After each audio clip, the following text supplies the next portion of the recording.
கனமழையால் நெல்லையில் இன்று பள்ளிகளுக்கு விடுமுறை. தூத்துக்குடி, தென்காசியிலும் பள்ளிகளுக்கு விடுமுறை அறிவிப்பு.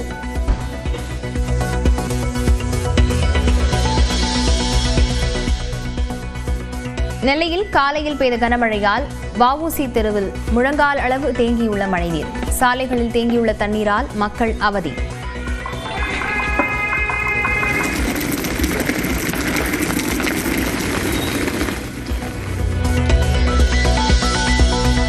கனமழை காரணமாக தூத்துக்குடி அருகே காலாங்கரை கிராமத்தில் வீடுகளுக்குள் புகுந்த தண்ணீர். 1வது ரயில்வே கேட் கடற்கரை சாலையிலும் தண்ணீர் தேங்கியுள்ளது.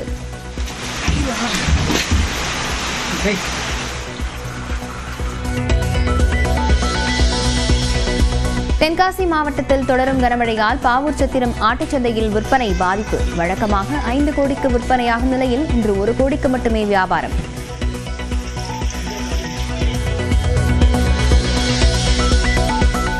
அடுத்த 24 மணி நேரத்தில் தொடங்குகிறது வடகிழக்கு பருவமழை. இன்றே தொடங்கும் என கணிக்கப்பட்ட நிலையில் சற்று தாமதமாகிறது. தேனி, தென்காசி, நெல்லை, ராமநாதபுரம் மாவட்டங்களில் இன்று மிக கனமழைக்கான ஆரஞ்ச் எச்சரிக்கை. 22 மாவட்டங்களில் கனமழை பெய்யலாம் என்றும் கணிப்பு.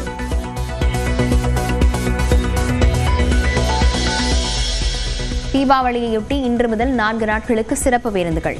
சென்னையிலிருந்து மட்டும் 5900 பேருந்துகள் இயக்கப்படுகின்றன.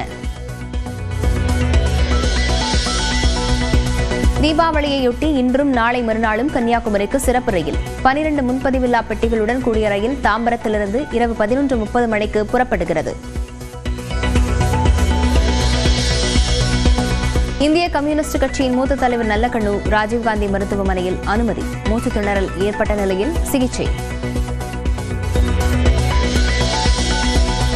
தாவேக தலைவர் 7 மணி நேரம் தாமதமாக வந்ததே கரூர் நெரிசலுக்கு காரணம். சட்டப்பேரவையில் முதலமைச்சர் மு.க. ஸ்டாலின் குற்றச்சாட்டு.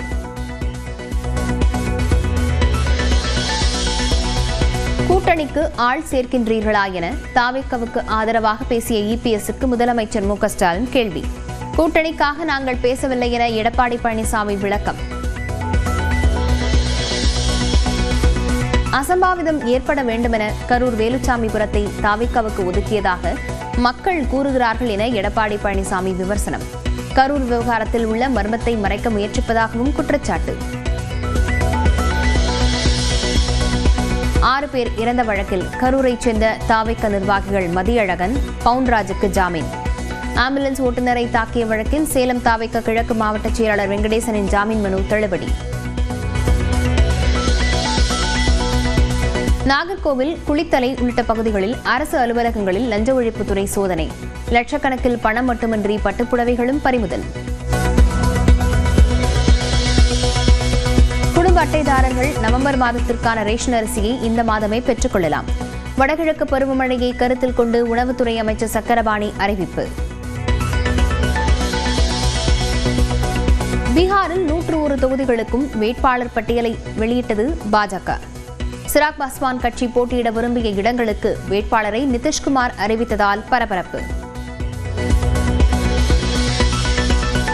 பீகாரில் இந்தியா கூட்டணியில் இடங்கள் உறுதியாக முன்பே வேட்புமனு தாக்கல் செய்த தேஜஸ்வி யாதவ் 15 வேட்பாளர்களை காங்கிரஸ் அறிவித்த நிலையில் தலைவர்கள் மீது தாக்குதல் நடத்திய தொண்டர்கள்.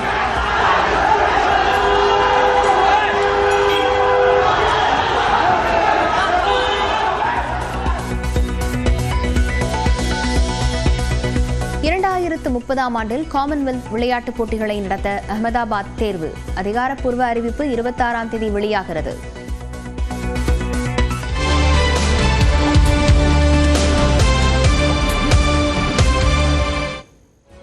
தூத்துக்குடி அரசு மருத்துவக் கல்லூரி மருத்துவமனை வளாகப் பகுதி மற்றும் குழந்தைகள் வார்டு மகப்பேறு மருத்துவமனை செல்லும் பகுதிகளில் மழைநீர் தேங்கியிருப்பதால் நோயாளிகள் அவதியடைந்து வருகிறார்கள். இதுகுறித்த விவரங்களுடன் செய்தியாளர் முரளி கணேஷ் இணைந்திருக்கிறார். முரளி கணேஷ், இந்த தண்ணீரை அகற்றுவதற்கான பணிகள் எப்போது தொடங்கும் என எதிர்பார்க்கப்படுகிறது? லாவண்யா, தூத்துக்குடி மாவட்டத்தில் இன்று அதிகாலை பெய்த மழையின் காரணமாக நகரின் பல்வேறு இடங்களில் வெள்ள நீரானது தேங்கி இருக்கிறது.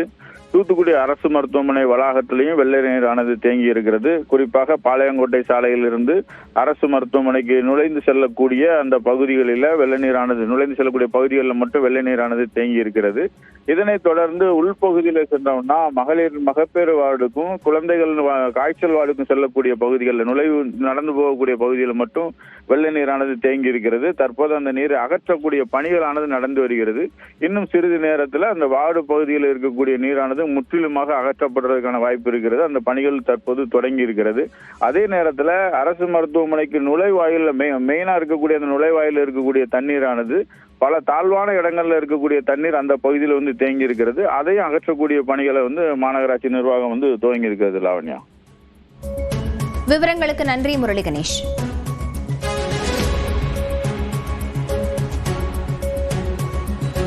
அதிகாலையில் பெய்த மழையால் நெல்லை மாநகரின் பிரதான பகுதிகள் வெள்ளக்காடாக மாறியுள்ளன. குறிப்பாக வண்ணாரப்பேட்டை பகுதியில் பெய்த மழையால் மக்களின் இயல்பு வாழ்க்கை பாதிக்கப்பட்டுள்ளது. இதுகுறித்த விவரங்களுடன் செய்தியாளர் சிவமணி இணைந்திருக்கிறார். சிவமணி, பள்ளிகளுக்கு மட்டும் விடுமுறை விடப்பட்டிருக்கிறது. அலுவலகம் செல்வோர் எவ்வாறு செல்கிறார்கள்?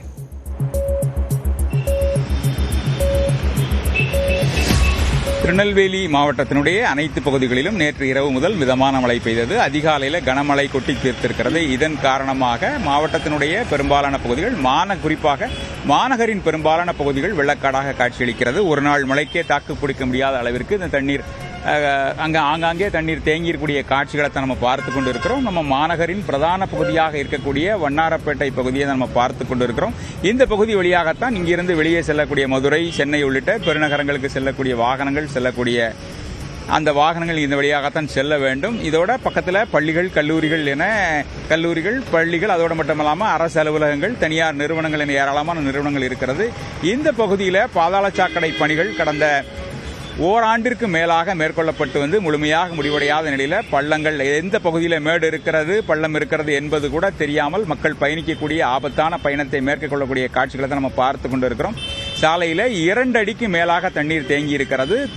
இந்த இரவில் லேசான மழை, காலையில் பலத்த மழை என்ற நிலையில் தற்போது மழை சற்று குறைந்திருக்கிறது. இந்த நிலையில் தற்போது வரைக்கும் மாநகராட்சி அதிகாரிகள் யாரும் இந்த பகுதிக்கு தண்ணீரை வெளியேற்றுவதற்கான நடவடிக்கைகளை எடுக்காத ஒரு நிலைதான் காணப்படுகிறது. மாநகரினுடைய பெரும்பாலான பகுதிகளில் தண்ணீர் தேங்கியிருக்கூடிய நிலையில் விரைந்து இந்த தண்ணீரை வெளியேற்ற வேண்டும். அதோடு மட்டுமல்லாமல் தொடர்ந்து தண்ணீர் தேங்காம வடகிழக்கு பருவமழை துவங்கி இருக்கக்கூடிய நிலையில் தொடர்ந்து தண்ணீர் தேங்காத நிலையை ஏற்படுத்த வேண்டும் அப்படின்னு தான் மக்கள் விரும்புகிறார்கள். தற்போது நிலையை பாருங்க, அந்த வாகனங்கள் அந்த தத்தளித்து வரக்கூடிய காட்சிகளை தான் பார்க்க முடியும். இது போன்ற நிலை ஏற்படக்கூடாது அப்படிங்கிறதான் அவர்கள் விரும்புகிறார்கள். லவண்யா, விவரங்களுக்கு நன்றி சிவமணி.